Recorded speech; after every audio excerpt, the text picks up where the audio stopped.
My name is Rami, and I have spent my entire life here, rooted deeply in Islamic teachings. I was born into a devout family where faith was more than just a concept. It was a way of life. It shaped everything we did, and 5 times a day we would bow in prayer, reciting Quranic verses with reverence in the mosque. The mosque became my sanctuary, a place where I sought solace and guidance. I took great pride in my devotion, believing that my commitment to Allah and adherence to Islamic principles would lead me to eternal salvation. The Quran shaped my understanding of the world, while the teachings of Prophet Muhammad inspired my daily life. I studied hadiths, memorized key surahs, and sought answers to life's most profound questions through Islamic scholarship. There was a rhythm to my life that gave me a deep sense of purpose. I was convinced that I was on the right path. Yet, even with my unwavering faith, there were moments when I couldn't silence the faint whispers of doubt. At night, I would lie awake, questioning the nature of God and the Quran's concept of salvation. The belief that deeds would be weighed on the day of judgment haunted me. What if I hadn't done enough? What if, despite my sincere efforts, my sins outweighed my good deeds? These thoughts, though fleeting, lingered like a faint shadow in the recesses of my mind. Prayer and study often buried these doubts, but they never truly disappeared. As a theological student, I had always approached other religions with respect, finding it fascinating to learn about the beliefs of others. Christianity, however, struck me as fundamentally flawed. The idea that Jesus could be the Son of God seemed entirely implausible to me. Yes, Jesus was a respected prophet, revered by many, but he was a man, like all other prophets. The concept of the Trinity and the notion of salvation through grace alone felt like shortcuts, undermining the importance of effort and accountability. For years, I held on to this conviction, using it to debate Christians with confidence. I often quoted the Quran and pointed out what I perceived as inconsistencies in the Bible. My faith felt unshakable, and I took pride in defending Islam with clarity and logic. Despite my outward confidence, those quiet doubts still lingered. Everything changed during a visit to see my family in another city. Like every other day, I woke early for Fajr prayer and recited my usual supplications. That morning, I discussed theology with my younger brother, as was our habit. But as the afternoon wore on, I began to feel unwell, a slight discomfort in my chest. By evening, I dismissed it as something minor, perhaps indigestion. However, the discomfort turned into a sharp, stabbing pain that made it difficult to breathe. Alarmed, my brother grabbed his keys and insisted we go to the hospital. I protested, as I often did when it came to medical issues, convinced it was nothing serious. But by the time we arrived at the ER, the pain had intensified. I could barely stand as the doctors assessed me. Their faces grew more serious with each passing minute. Within an hour, I found myself in a hospital bed, hooked up to machines. The doctors explained that I was having a severe heart attack. The words echoed in my mind, heart attack. At my age, it seemed impossible. I had always taken care of myself, eating well and staying active. How could this be happening? I thought about my family, my life, and the prayers I hadn't yet offered. Was this how it would all end? Was I about to meet my Creator unprepared? Fear, unlike anything I had ever experienced, washed over me. As the room blurred and the voices of the medical staff faded, I was left alone with my thoughts and with the terrifying reality of my mortality. The background noise felt oppressive, as though it were crushing my chest, making each breath increasingly labored. I closed my eyes, gasping for air, and whispered the Shahada, the declaration of faith, over and over.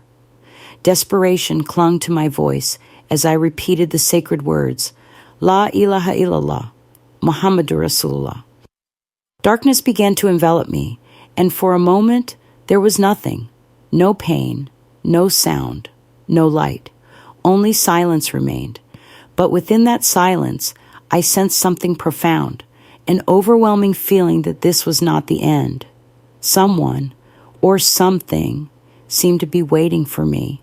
The darkness shifted subtly, and my world began to vanish entirely, leaving behind only the faintest trace of anticipation. It felt as though I stood on the edge of a vast and unknown journey.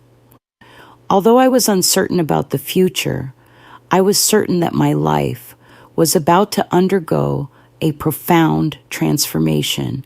When I opened my eyes, I realized something was profoundly different. I wasn't wearing my body anymore. It no longer existed in the way I knew it. The sensation was surreal, like floating in weightlessness, entirely untethered. Looking down, I saw my physical self lying on the hospital bed. Doctors and nurses surrounded me, moving with urgency as they worked feverishly to keep my chest rising and falling. The machines nearby beeped erratically, their rhythm chaotic and strained. My brother stood close by, his face pale and filled with worry. He gripped the edge of a chair so tightly that his knuckles had turned white. Oddly, I didn't feel panicked. Instead, I was consumed by a strange, unshakable calmness, as though I were watching a scene from a movie. I tried to call out to my brother to reassure him that I was still here, still alive, but no sound emerged. In fact, I wasn't even sure I had a mouth or a voice anymore. The pain I'd endured earlier was gone, replaced by an unsettling detachment. It was as though I were tethered to a different reality, observing everything without the ability to act or interact. My thoughts raced. Am I dead? The idea struck me with chilling clarity. My faith had taught me that the soul is judged after death. Deeds are weighed, and a person's eternal fate is decided. But this was not what I had expected. There were no angels, no heavenly scales, no familiar scenes of judgment. Instead, there was just me, floating above my body, caught between confusion and a peculiar stillness. Then I saw it, a light. It was unlike any light I had ever encountered, neither blinding nor harsh, but impossibly intense. It radiated a purity that seemed to pierce straight through me, pulsing and growing brighter with every passing moment, as though it were alive. This light wasn't coming from the hospital room. It was far away, yet inexplicably close. I felt its pull deep within me, irresistible and undeniable. I hesitated, instinctively wanting to resist, to cling to the reality I knew. But the light was magnetic. It wasn't just a visual phenomenon. It was a presence. It called to me, not with words, but with a profound and indescribable emotion that resonated within my very soul. The sounds of the hospital room began to fade, the rhythmic beeping of monitors, the hurried voices of doctors, and even the sight of my brother slowly dissolved into nothingness. They were replaced by a vast, all-encompassing brightness that filled my awareness completely. I felt myself being drawn through what seemed like a tunnel, the light growing closer and more intense with every moment. I tried to resist, clinging to the fleeting familiarity of the world I was leaving behind. But it was futile. The pull wasn't forceful or violent. It was gentle, yet undeniable. As I moved toward the light, I began to feel something new, warmth. Not the kind of warmth one feels from a summer sun, but something much deeper, more profound. It was as though the warmth reached into my very essence, soothing every part of me. Yet, within this comfort, there was also a powerful undercurrent, something so vast and overwhelming that it left me in awe. The light was more than just something to see. It was something to feel. It wasn't merely a visual experience. It radiated a presence that touched the very core of my being. What is this? I asked myself. Yet, even as the question formed, it seemed insignificant in the presence of the light. Where am I? Where am I going? A mix of trepidation and awe gripped my mind. I had spent my entire life being taught to trust in the Quran and the teachings of Islam. None of this, none of what I was experiencing, fit within the framework of the scriptures I had studied. This light, this sensation, was not part of the afterlife as I had understood it. Fear began to rise within me, a fear of the unknown, but alongside that fear was something else, something undeniable, the light's allure. It wasn't simply calling out to me, it was inviting me. Deep down, I knew that this was not an ordinary experience. This was something divine, something far beyond what I had ever imagined. It felt like the beginning of a moment that would shake everything I believed I knew. As I moved closer, the warmth surrounding me grew more intense. The light seemed to envelop me entirely, and for the first time in my life, I felt a peace unlike anything I had ever known. It was deeper and more complete than any sense of serenity I had ever achieved during prayer or moments of clarity in meditation. Every concern, every doubt, and every fear seemed to dissolve, leaving only stillness and calm. Yet even in that peace, I couldn't shake the feeling that something significant was about to happen. This was not just an experience, but a pivotal moment. The light wasn't just a destination. It felt like a doorway into something far greater. I hesitated, hovering at the edge of the light. Doubts swirled within me. Am I worthy? Am I ready for whatever lies ahead? But the light seemed to answer my unspoken fears. Without words, its presence reassured me, filling me with a quiet confidence. I took a deep breath and stepped forward. The moment I entered the light, everything changed. The warmth I had felt earlier now surrounded me completely, filling me with a profound sense of peace and belonging. This brightness wasn't just light, it was alive, vibrant, and pulsing with energy. I felt as though I were standing in the presence of something infinitely greater than myself, something incomprehensible, yet undeniably real. And then I saw him. At first, it was hard to make sense of what I was seeing. Slowly, a figure began to emerge from the brilliance of the light. His presence was overwhelming, majestic, and powerful. A profound sense of awe washed over me as he stepped closer.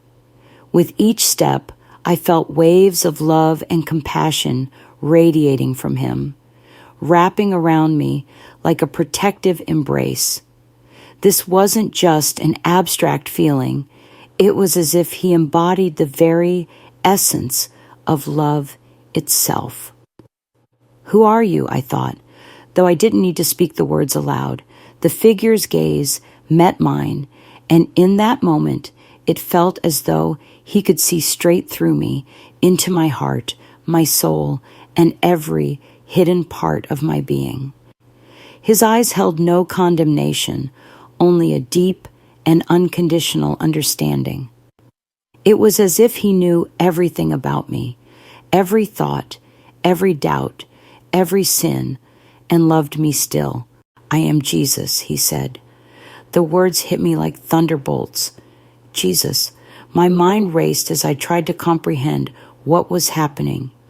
As a Muslim, I had always believed in Jesus as a prophet, a great prophet even, but only a prophet.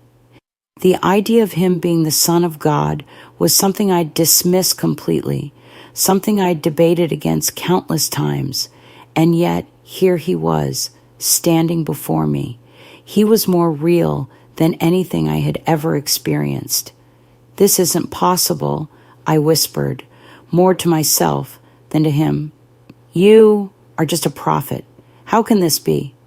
Jesus smiled, his expression radiating patience and kindness. "You have many questions, Rami," he said gently, "and I am here to help you find the answers." I wanted to respond, to argue, to make sense of what I was seeing and hearing, but before I could speak, the world around us began to shift. The light, once steady and still, now began to change. Vivid scenes appeared, full of life and movement, as if I were being transported to another time, another era. The first scene unfolded before me, filled with familiar moments from the Quranic stories of Jesus. I watched as he healed the sick, restored sight to the blind, and even raised the dead. These were miracles I had always believed to be true, but now I could see them with my own eyes. The scenes carried a weight that defied my imagination. The compassion in his touch, the calm authority in his voice. Then the scenes began to shift. What I saw next was unexpected.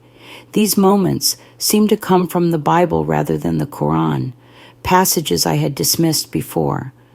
I saw Jesus at the Last Supper, speaking to his disciples with a love so profound it seemed to transcend human understanding.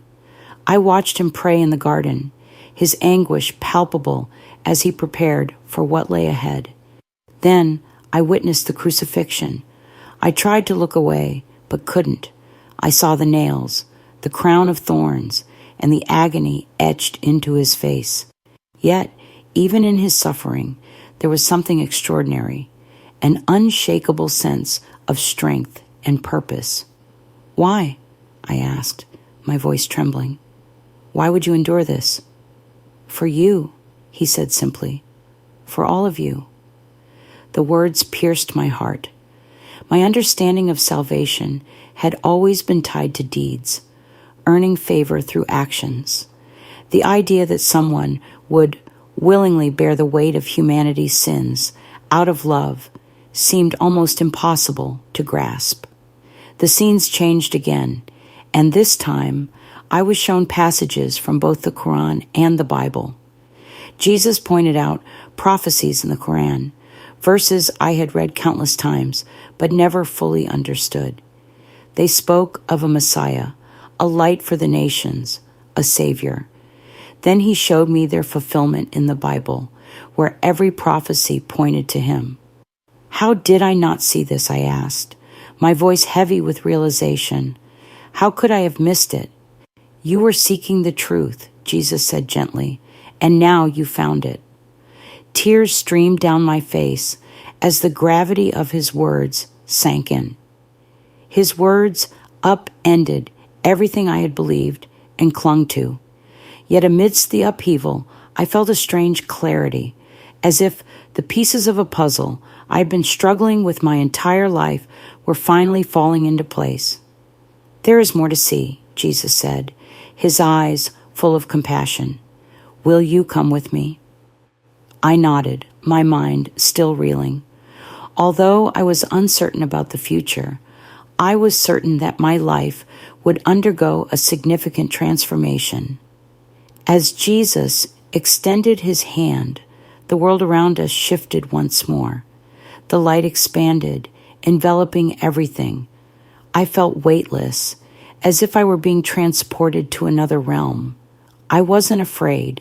I trusted him, even though I didn't fully understand what was happening. The first thing I saw was breathtaking. It was a place unlike any I had ever known, filled with colors more vibrant than I thought possible. The air seemed alive with tranquility, joy, and harmony.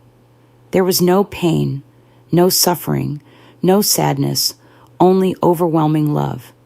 In the distance, I saw people of all kinds. Their faces glowed with happiness, and they moved freely, laughing and embracing one another, as if they had finally found completeness. "This is heaven," Jesus said, his voice warm and serene. "This is what it means to be united with God." I could barely speak. The beauty of it all was almost too much to bear. "It's perfect," I finally managed to say. "This is what I prayed for, isn't it?" Jesus nodded. "It is the fulfillment of God's promise, but it is not earned solely through deeds." His words had a profound impact on me.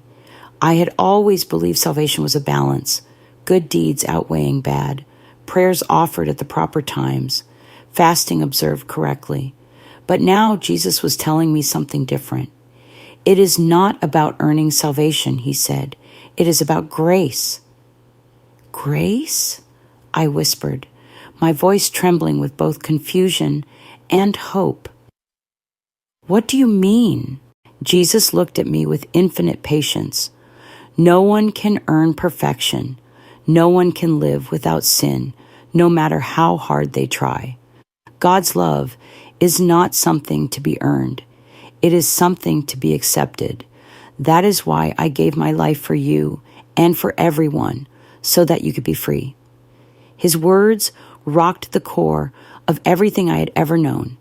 Everything I had believed about my life revolved around the idea of doing enough to be worthy in the eyes of others and in the eyes of God. But here, in this place of perfect peace, I was told it wasn't about that. Before I could fully process what Jesus was saying about worthiness, I needed to trust him. Then the scene began to change. The warmth and light that had enveloped me started to fade, replaced by a cold, oppressive darkness. The shift was immediate and unsettling, like a heavy weight pressing down on my chest. The air grew thick and suffocating, and in the distance, I could hear faint cries, anguished, despairing, and utterly hopeless.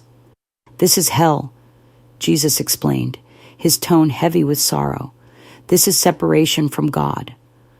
I didn't want to see it, but as my vision adjusted, I noticed shadowy figures moving through the darkness. Their faces were contorted with pain and regret. They reached out, searching for something or someone, but there was no response. The overwhelming sense of despair penetrated me deeply. "Why?" I whispered, my voice trembling. "Why are they suffering so much?" Jesus spoke with a sorrowful heart. "They chose separation. God's love is extended to everyone, but not everyone accepts it. Hell is not a place of God's wrath. It is the absence of his presence. It is the natural consequence of rejecting the gift of salvation."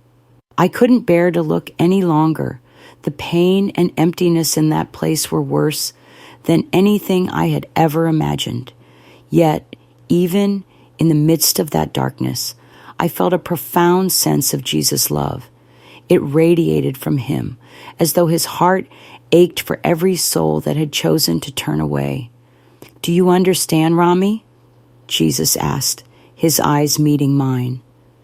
"The choices you make in life matter, not because of how much you can earn, but because of the relationship you choose to have with God." Tears streamed down my face as his words pierced my heart. I had spent my life striving, praying, fasting, and doing everything I could to be good enough. But here, in Jesus' presence, I realized that all he wanted was me, my heart. "Rami," he said softly but firmly, "will you accept this gift? Will you trust me to guide you to the Father?" I paused, not out of doubt, but because of the weight of the moment. Everything I had ever believed, everything I had ever done, my entire life was being called into question. But deep down, I knew the truth. I could feel it in every part of my being. "Yes," I finally replied, my voice breaking. The light around us grew brighter and warmer, and I felt an overwhelming sense of peace unlike anything I had ever known.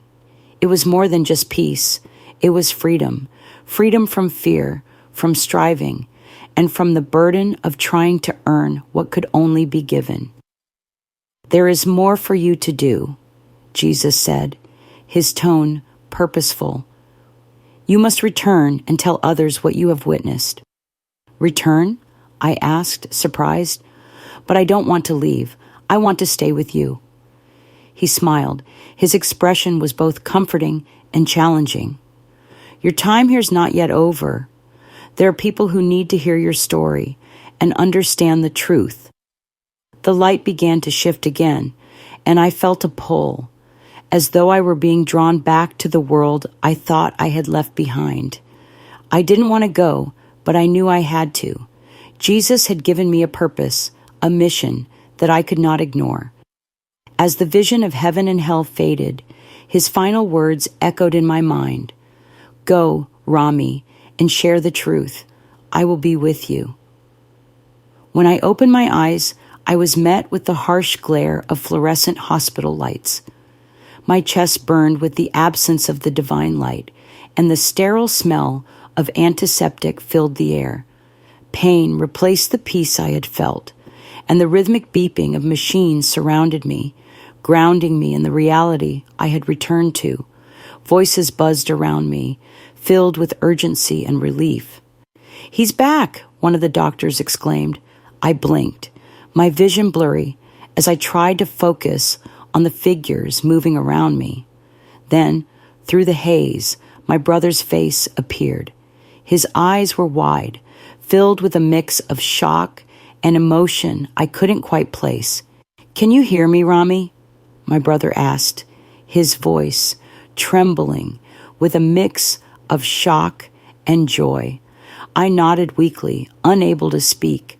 My mind raced, desperately trying to reconcile the overwhelming experience I had just been through with the reality I now faced. In Jesus' presence, I had seen heaven and hell. I had felt his love and heard his call. And now I was lying in a hospital bed, surrounded by people who couldn't possibly understand what had happened. The doctor spoke in hurried tones, marveling at my sudden recovery. One of them remarked, "It's incredible how quickly his condition stabilized. It's like a miracle." Another shook his head, adding solemnly, "We thought we'd lost him." My brother held my hand tightly, tears streaming down his face as he whispered, "Alhamdulillah, you're alive." The word alive felt foreign to me, almost too heavy to comprehend. Just moments ago, I had been standing in a place beyond anything this world could offer. I had seen Jesus' face, heard his voice, and experienced his unfathomable love. I had accepted his call, and now I was back in a body that felt both fragile and unfamiliar, tethered to a world that suddenly seemed so small. My family remained by my side, their relief evident in every glance. I managed a weak gesture, but inside I was struggling with an overwhelming flood of emotions. What had I just done? How could I reconcile this with everything I had believed my entire life? Jesus was more than a prophet. That much was clear. But what did that mean for my faith, for my family, for my community? The weight of these questions was suffocating. Late that night, the hospital was quiet, and my family had gone home to rest. I lay staring at the ceiling, replaying every moment of the encounter in my mind. The light, the love, the visions of heaven and hell, and Jesus' words, they were all so vivid, so undeniable. Yet fear gripped me. If I spoke of this, what would happen? My family had always been devout, proud of their heritage and beliefs. How could I explain to them that the truth we had always accepted might not be the whole story? I closed my eyes, hoping for sleep, but instead I saw his face again, kind, loving, and patient. His words echoed in my mind. Go, Rami. Share the truth. I will always be with you. Those words were comforting yet terrifying. Over the next few days, as my body began to heal, my mind remained restless. I couldn't deny what I had witnessed, but I also couldn't speak about it. Not yet. I needed answers. I needed clarity. One quiet afternoon, when I was finally alone, I picked up my phone and began searching.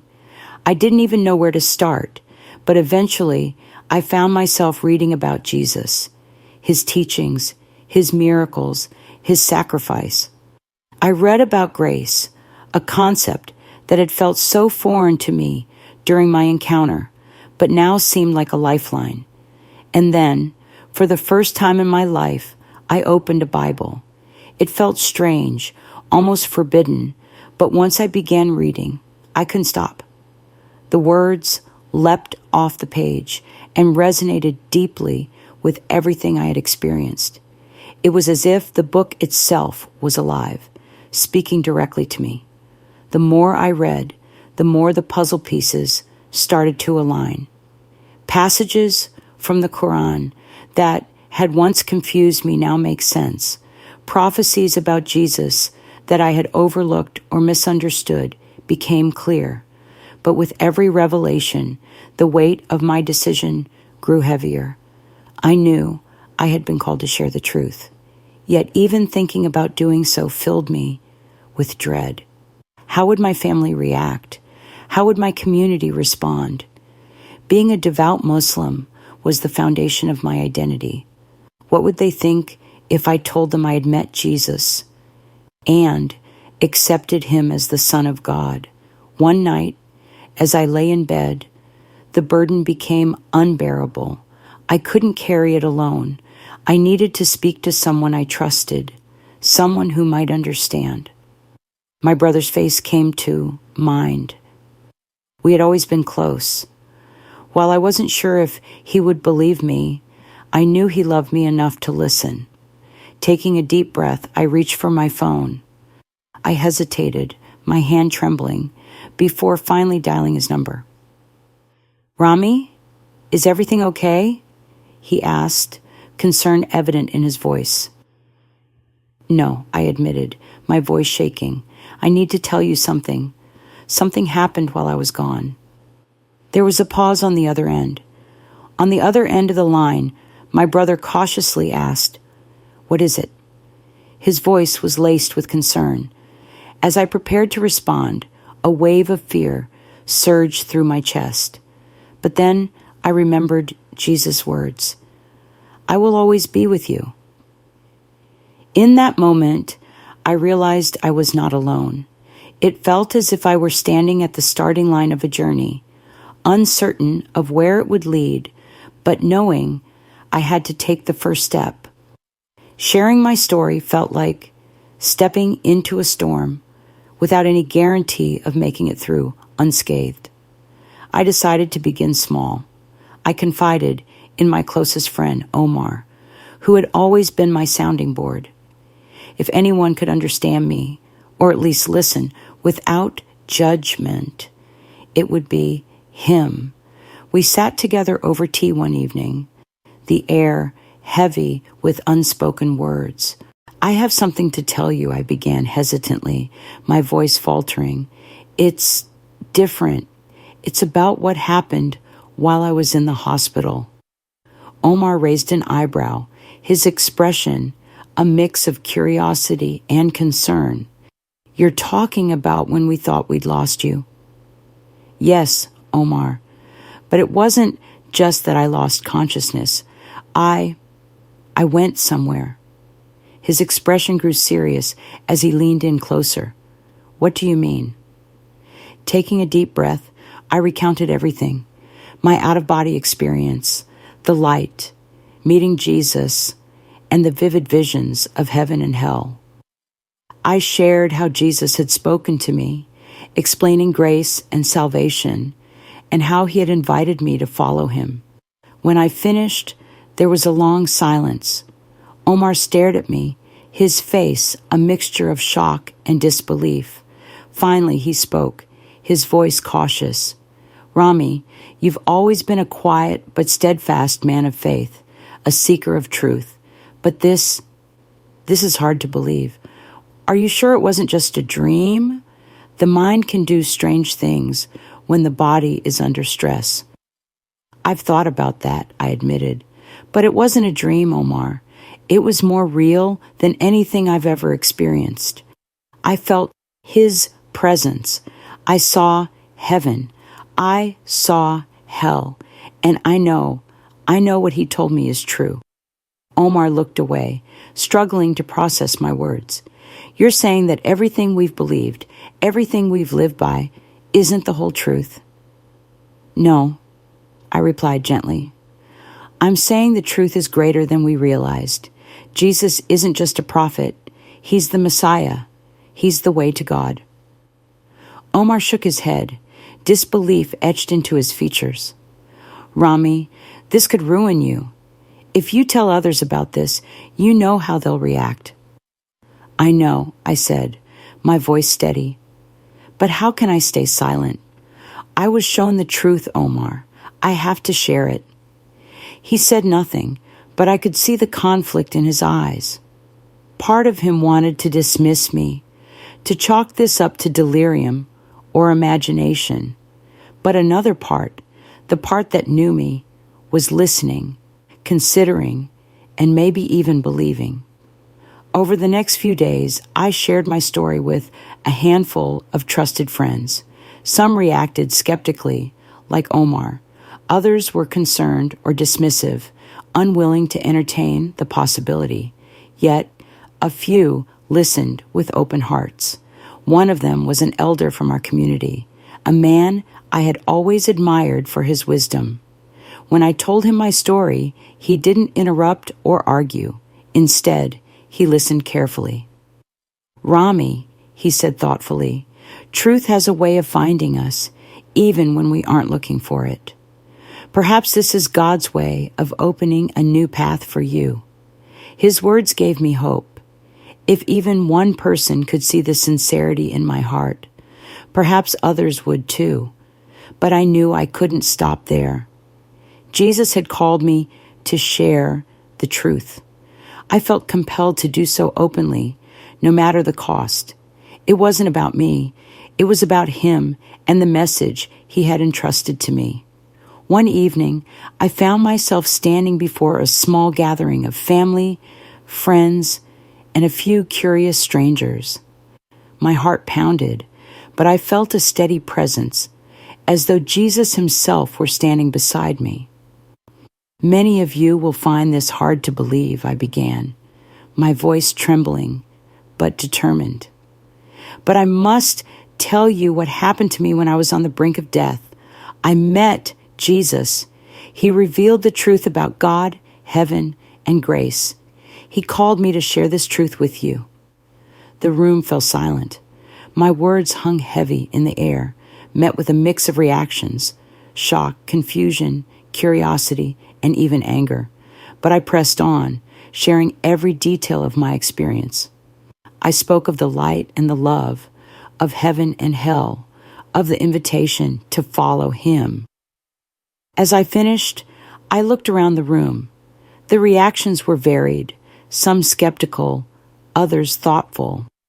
But I knew I had done what I was called to do. This wasn't the end of my journey. It was only the beginning. When I finished sharing my story, I was struck by the varied reactions of those who had heard me. Some walked away, their faces guarded, unwilling to engage. Others stayed, their expressions thoughtful, as though wrestling with something deep within. A few approached me, their eyes searching. "Do you really believe this one man?" one of them asked, his tone skeptical and dismissive. "I don't just believe it," I replied firmly. "I know it, and I hope you'll look into it for yourself." Over time, I discovered ways to bridge the gap between my Islamic upbringing and my newfound faith in Jesus. I spoke about values that both traditions held dear: love, compassion, and devotion to God. I shared how the prophecies in the Quran emphasized Jesus' message and how it aligned with God's promises. My goal wasn't to challenge or undermine anyone's beliefs, but to open hearts to the possibility of something greater. The more I shared, the more I witnessed lives changing. Some were moved to explore the Bible for the first time, while others began to question the rigidity of their own perspectives. Through it all, I felt Jesus guiding me, giving me the words to speak and the strength to continue. Yet, I knew my journey was far from over. There were still more people to reach, more challenges to face, and more truths to share. Knowing this, I prayed for courage as I prepared to take the next step. My testimony had the power to inspire others, but it also brought me face to face with rejection and loss. Despite the uncertainty, one thing remained unshakable. I was not alone. Jesus was with me, just as he had promised. As I embraced my new life with Jesus, I experienced a peace I had never known. For an extended period, my faith was centered on striving, praying correctly, fasting appropriately, and exerting sufficient effort to balance the scales of righteousness in my favor. But now I realize that it wasn't about what I could do. It was about accepting what Jesus had already done. It wasn't an easy realization, but it was the most freeing one I'd ever had. My doubts and fears were replaced by a deep certainty. God's love wasn't something to be earned. It was a gift. The journey that followed was both beautiful and challenging. I began sharing my testimony publicly, speaking to anyone willing to listen. I recounted my encounter with Jesus, the visions of heaven and hell, and the life-changing message of grace. The responses were mixed. Some people were curious, asking thoughtful questions about how my experience aligned with the teachings of both the Quran and the Bible. Others were skeptical, accusing me of being deceived or abandoning my faith. The strongest reactions came from those closest to me. When I told my parents about my experience, their initial response was shock. "Rami, how could you say such things?" my father demanded, his voice trembling with anger and pain. "We raised you to honor our faith and to live by the teachings of Islam. And now you're telling us that what we've believed isn't enough." "It's not about rejecting what we've believed," I explained gently. "It's about seeing it fulfilled in Jesus. He's more than a prophet. He is the path to God. He showed me this himself." My mother's eyes filled with tears, and I could see the anguish in her heart. She wanted to understand, but it was difficult for her to reconcile my words with her deeply held beliefs. My siblings were divided. Some dismissed my story outright, unwilling to entertain the possibility. Others were quietly curious, but hesitant to say so. The fear of losing my family weighed heavily on me, making this one of the hardest challenges I'd ever faced. I prayed constantly for their understanding. Even when I faced rejection, I trusted that their hearts might one day be open to the message of Jesus. In the midst of these struggles, I found comfort and strength in a local church. They welcomed me with open arms, offering warmth and encouragement as I navigated this new path. They didn't see me as someone who had simply shifted from one faith to another. Instead, they saw me as a brother in Christ, found by grace. Those early days were transformative. The community inspired me to keep going and to embrace the journey ahead with hope and perseverance. And through it all, Jesus remained my guide, just as he had promised on that unforgettable day. Connecting with people who had been on similar journeys, former Muslims, Christians, and individuals from diverse backgrounds, was deeply inspiring.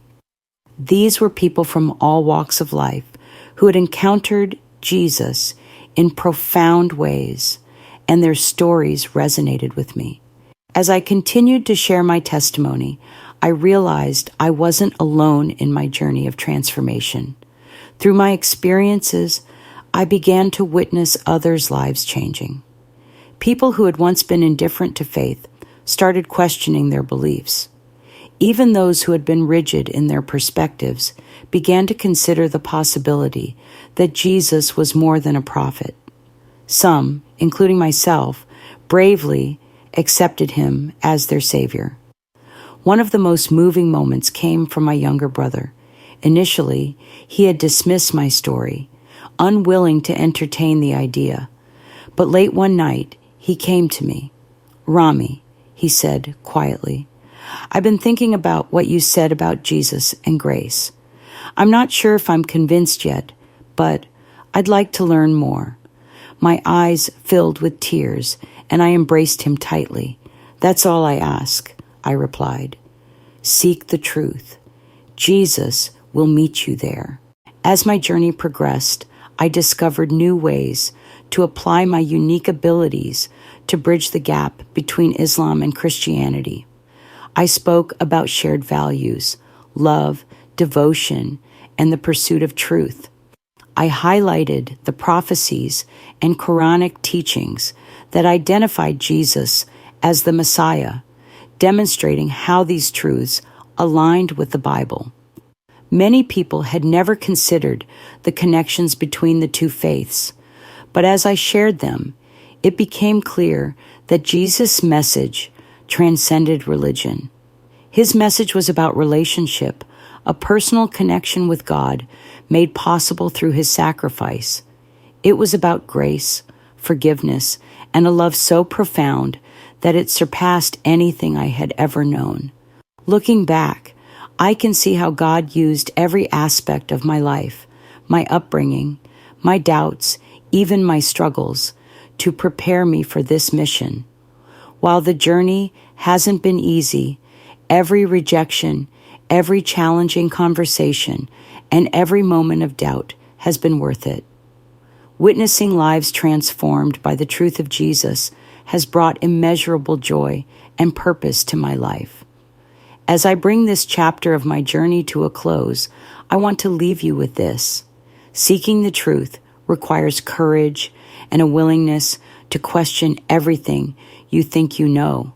It requires stepping into the unknown and trusting that God will guide you. But I promise you, it is worth it.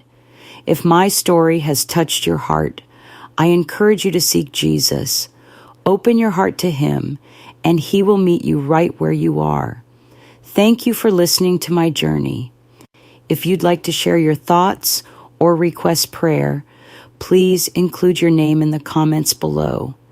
And if you want to hear more stories like mine, I encourage you to explore the videos displayed on your screen. Each one exemplifies the power of faith, grace, and God's unending love.